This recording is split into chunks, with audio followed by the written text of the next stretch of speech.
کۆمەڵکوژی هەولێر ئەگەڕێتەوە بۆ دڵسۆزی پارتی بۆ تورکیا. هیچ من هیچ بۆچوونێکی کەم نییە غەیری ئەوە نەبێ. ئەینا ئەو کۆمەڵکوژە بۆچی بکرێ؟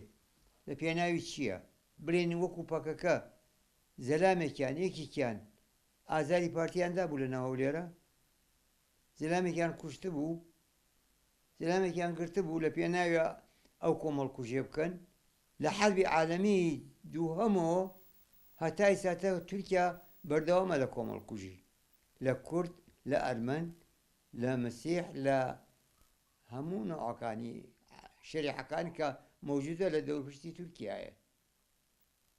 ئەو شەریحانەی کە لە دەوروپشتی تورکیایە پێکاتەن لە ئەرمەن و کورد و عەرەب و مسیحی و ئەمانە ئەو لە هیچ کامیان قسووری نەکردووە.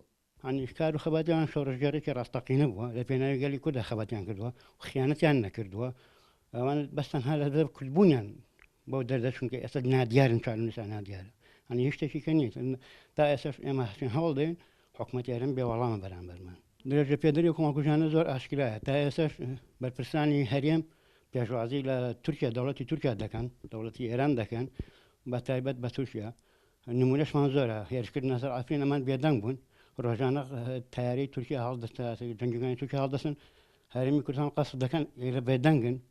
یعنی نمونێکە هەیە لە شیرازیە ڕوویدا ئەوان خەڵکی شۆڕەجەر و خەڵکی وڵاتی خۆیان بە گێرەشێوە ناساند و یعنی شەرعێتی زیاتریان نا بە داگیرکاری.